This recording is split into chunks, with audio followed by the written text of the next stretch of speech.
Imagine a sneaker that's so iconic that Dr. Dre wears a new pair every day. A sneaker that's so iconic that DJ Clark Kent owns more than 6,000 pairs. A sneaker that's so iconic that Shubham literally has a tattoo of it on his arm. Look at that. We're talking about the Air Force Ones today.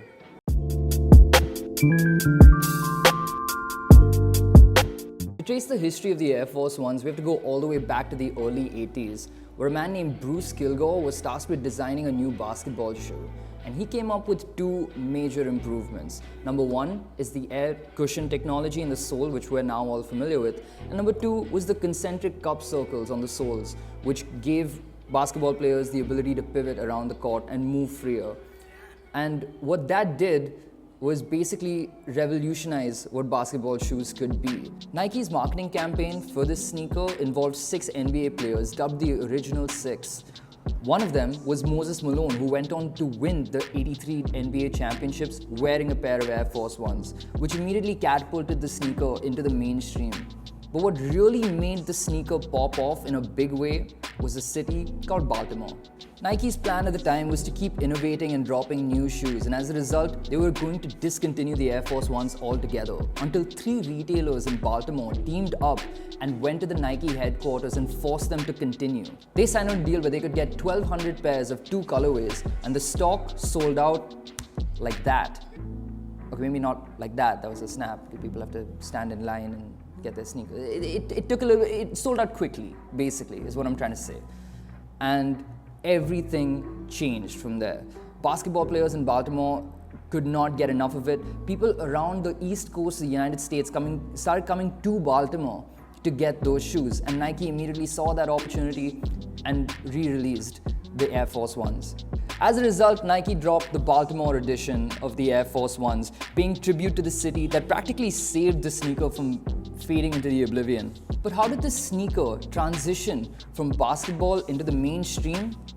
The obvious answer: drug dealers. In 2012, Jeff Staples compiled a list of the 50 most influential people in sneaker history for Complex. But DJ Clark Kent, the man who owns 6,000 pairs of Air Force Ones, had some disagreements, because it completely eluded street hustlers, right? Everyone on that list played a big role in sneaker history. Tinker Hatfield, Hiroshi Fujiwara, some guy named Michael something? Anyway, a big role was played by street hustlers and drug dealers at the time in creating a cultural phenomenon around the Air Force Ones. If you look at the hit HBO show The Wire, which is set in Baltimore and set in the drug scene of Baltimore specifically, you'd be able to see how much power and influence these drug dealers had over the entire city, over the youth, and over the culture of what these people experience. Young kids growing up within these inner cities used to look at these people as inspiration, as someone who came from the same place that they did and managed to rise to a position of power.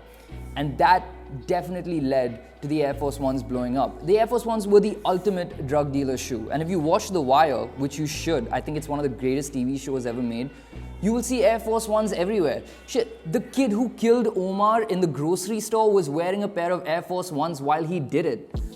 Sorry, that's a major spoiler, but it's been 20 years since the show came out. You should have fucking seen it by now.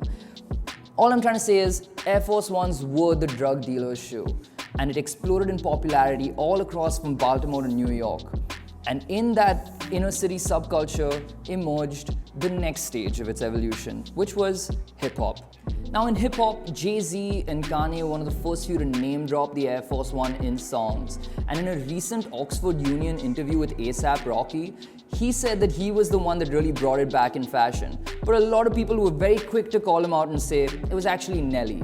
Nelly's song Air Force Ones was actually banned from MTV due to excessive product placement. Can you imagine a song that loved the shoe so much that the channel thought it was an ad for the shoe? So basically, the Air Force Ones were the first pair of sneakers to transcend beyond just an athletic shoe into a lifestyle shoe, and it's become an absolute cultural behemoth.